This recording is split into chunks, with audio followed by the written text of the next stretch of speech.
Okay, good morning students. Good morning sir. तो आज हम लोग डिस्कस करने जा रहे हैं एक बहुत ही इंपॉर्टेंट चैप्टर है आपका।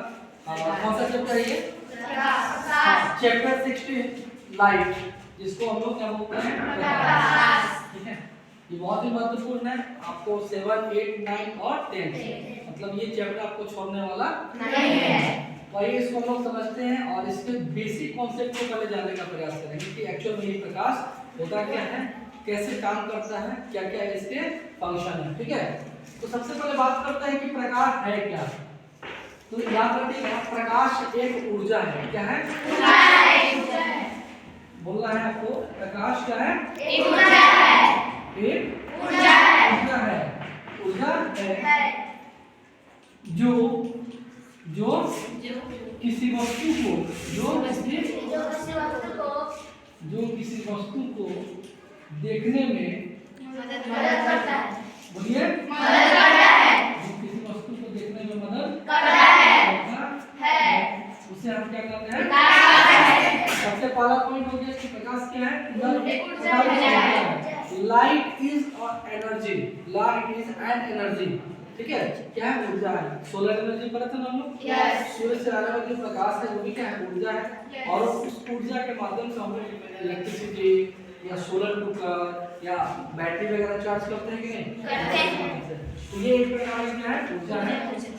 और हम लोग डिस्कस कर चुके हैं कि किसी भी वस्तु को देखना है तो आपको किसकी आवश्यकता होगी? प्रकाश। बिना प्रकाश के हम किसी भी वस्तु को देख नहीं सकते हैं। अब ये बात आती है कि भाई देखते कैसे हैं। तो एक्चुअल में क्या होता है कि मान के चलिए कि आपका कोई ऑब्जेक्ट है ना?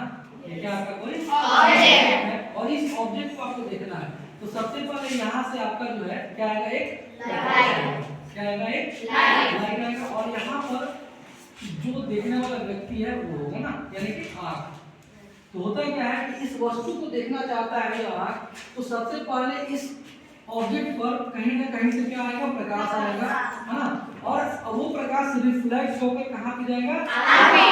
यानी कि इस वस्तु को हम तभी देख पा रहे हैं जब इस पर लाइट टकराकर और रिफ्लेक्ट होकर हमारे आंखों के रेटिना पर तभी जाकर हम उस वस्तु को देख पाते हैं। कोई दिक्कत नहीं। अब देखिए, प्रकाश को लेके दो वैज्ञानिक थे। एक थे आपके न्यूटन साहब। कौन थे? न्यूटन साहब। Sir Isaac Newton. तो नाम क्या था? Sir Isaac Newton. और एक थे आपके हाइगन्स, जिसको बोलते हैं हाइगन्स का सिद्धांत। क्या बोलते हैं? हाइगन्स का सिद्धांत। इन दोनों व्यक्तियों ने लाइट को लेके, प्रकाश को लेके दो थ्योरी दिया, है ना?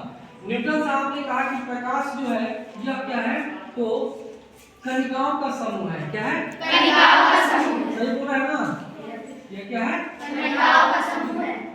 कणिकाओं का समूह है। ये किसने कहा था?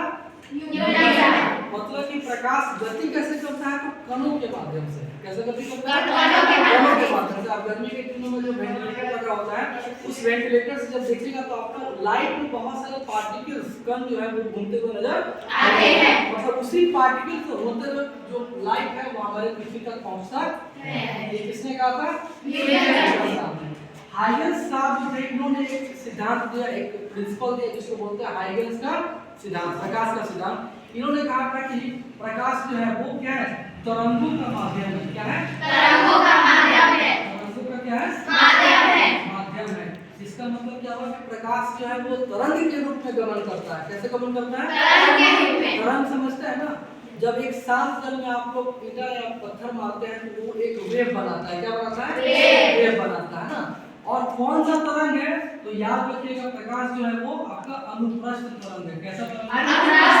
अनुप्रस्थ तरंग, जो ऐसे ऐसे ऐसे ऐसे चलता है। तो तरंग दो प्रकार का हम लोग पढ़ चुके हैं, एक अनुदैर्ध्य तरंग और एक अनुप्रस्थ तरंग। तो कभी-कभी ये सवाल पूछता है कि प्रकाश जो है वो कौन सा तरंग है? अनुप्रस्थ तरंग। ठीक है, तरंग का सिद्धांत किसने दिया था? तो हाइगन्स साहब ने। किसने कहा था कि प्रकाश कणों की मदद से गति करता है? इन दो थ्योरी को याद रखिएगा। ठीक है, इसके अलावा प्रकाश जो है वो सीधी रेखा में गमन करती है। कैसे गमन करती है? प्रकाश सीधी रेखा में क्या करती है? गमन करती है। सीधी रेखा में गमन करती है। करती है। इस पॉइंट को भी आप लोग याद रखेगा। प्रकाश हमेशा स्ट्रेट लाइन चलता है। कैसे चलता है? स्ट्रेट लाइन चलता है। कोई दिक्कत नहीं। अब बात करते हैं कि प्रकाश का भी अपना एक स्पीड होगा, एक अपना गति होगा। यस और नो? यस। प्रकाश का अपना वेग होगा ना जी। Yes. तो याद रखिएगा कि प्रकाश का जो वेग होता है सबसे अधिक होता है निर्वात में। कहाँ होता है? निर्वात में। कहाँ पे? निर्वात में। तीन तो हम लिखेंगे निर्वात में किसका वेग? प्रकाश का। प्रकाश का वेग। वेग का मतलब है स्पीड, गति। किस गति से चलता है? निर्वात का मतलब होता है जहाँ पे किसी प्रकार का कोई वायुमंडल, कोई एटमॉस्फेयर, गैसेज वगैरह नहीं। इनर्ट बोलते हैं, इनर्ट इंग्लिश में, ठीक है। तो याद रखिएगा 3 गुना 3 गुणे 10 की पावर 8 मीटर प्रति सेकंड। सेकंड। कोई दिक्कत?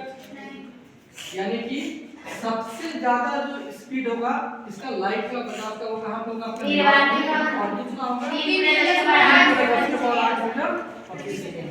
इसके बाद जो दूसरा आता है वो किसमें आएगा? तो जल में। किसमें आएगा? जल में। जल में प्रकाश का वेग। जल में प्रकाश का वेग।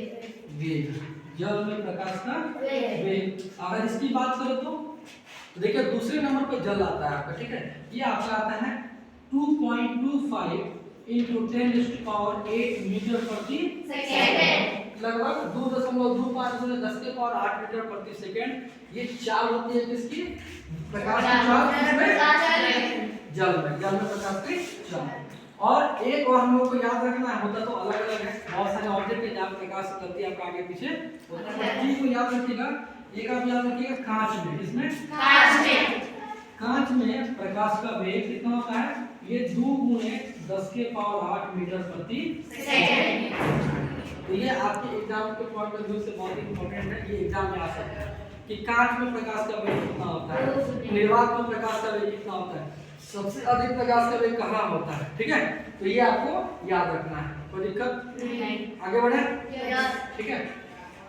चलिए अब हम लोग बात करते हैं कि प्रकाश को लेके कौन कौन से सिद्धांत दिए गए हैं। तो इसमें हम लोग सबसे पहले बात करेंगे रिफ्लेक्शन ऑफ लाइट। क्या बात करेंगे? Reflection of light. प्रकाश का परावर्तन। Reflection of light. Light. Reflection of light Hindi में क्या बोलेंगे? प्रकाश का परावर्तन। बोलिए। प्रकाश का परावर्तन। प्रकाश का परावर्तन। परावर्तन। कोई दिक्कत? प्रकाश का परावर्तन। रिफ्लेक्शन को हिंदी में बोलते हैं हम लोग परावर्तन, ठीक है ना।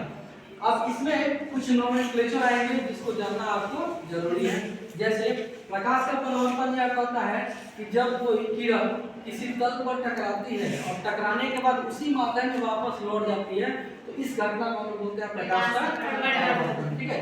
हम मान के चलिए कि ये कोई आपका तल है या कोई सतह है ना, सतह किया हुआ है। इस पर एक प्रकाश की किरण आती है ना। इस आने वाले किरण को हम बोलते हैं आपतित किरण। क्या बोलते हैं? आपतित किरण। आपतित किरण। किरण इंग्लिश में क्या बोलेंगे? इंसिडेंट। देखिए थोड़ा सा इंग्लिश भी जानना जरूरी है ना। ड्यूअल लैंग्वेज ज्यादा इंपॉर्टेंट है।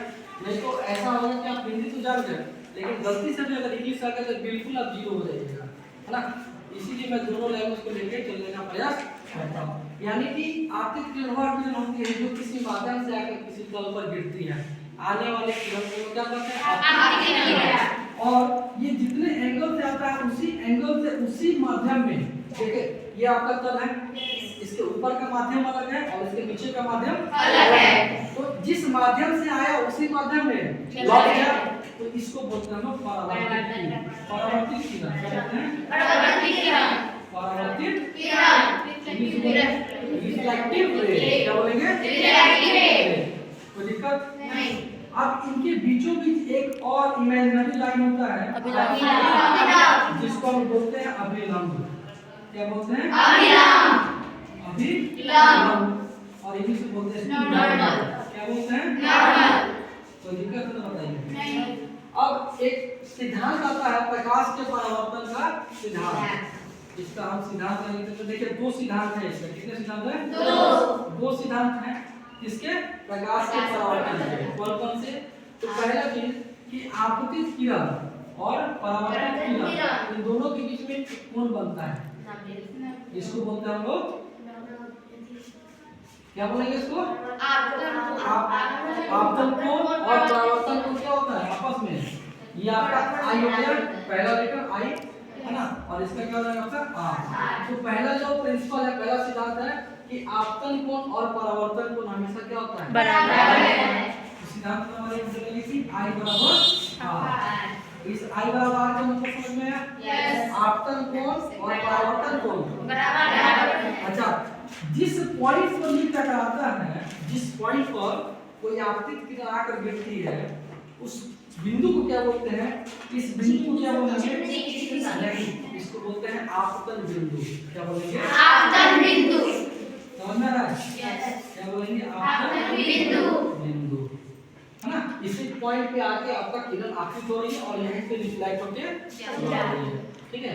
इसीलिए तो इस बनने वाले कोण को मतलब आपतित किरण और नॉर्मल, ये नॉर्मल है ना, जो अभिलंब, आपतित किरण और अभिलंब के बीच वाले कोण को बोलते हैं हम लोग आपतन कोण, और अभिलंब और परावर्तित किरण के बीच के कोण को बोलते हैं हम लोग परावर्तन कोण। तो पहला सिद्धांत होता है कि आपतन कोण और परावर्तन कोण आपस में क्या होगा? बराबर होगा। सिद्धांत नंबर 2, दूसरा सिद्धांत ये कहता है कि आपतित किरण, परावर्तित किरण और अभिलंब तीनों एक ही तल में होता है कि नहीं? देखिए है। तीनों ऊपर वाले तल में है ना। यस। अगर इस माध्यम को हम लोग बोलते हैं विरल माध्यम, मान लीजिए ये कौन सा माध्यम आपका हो गया? विरल माध्यम। और नीचे वाले को हम बोलते हैं सघन माध्यम। क्या बोलते हैं? माध्यम होगा ना जी। Yes. दोनों तल का माध्यम अलग अलग होगा ना। Yes. एक को वायु ले लेंगे, एक को कांच ले लेंगे, एक को वायु ले लेंगे, एक को जल ले लेंगे, तो दोनों का माध्यम अलग अलग होगा ना। Yes. तभी तो हम लोग पढ़े हैं कि हर माध्यम में प्रकाश का वेग अलग अलग होता है। निर्वात में कुछ था, Yes. जल में कुछ था, कांच में कुछ था। तो जो दूसरा प्रिंसिपल कहता है आपतित किरण, अभिलंब और परावर्तित किरण ये तीनों के तीनों एक ही तल में होते हैं। क्या बोलेंगे? आप बोलिए। आपतित किरण, आपतित किरण, परावर्तित किरण, आपतित किरण, किरण और अभिलंब तीनों एक ही तल में होते हैं, एक ही तल में होते हैं। तो प्रकाश के परावर्तन के कितने सिद्धांत? दो सिद्धांत। कौन कौन सा? बोलिए। आपतन कोण, नेता बोलिए। आपतन कोण और परावर्तन कोण आपस में क्या होता है? बराबर।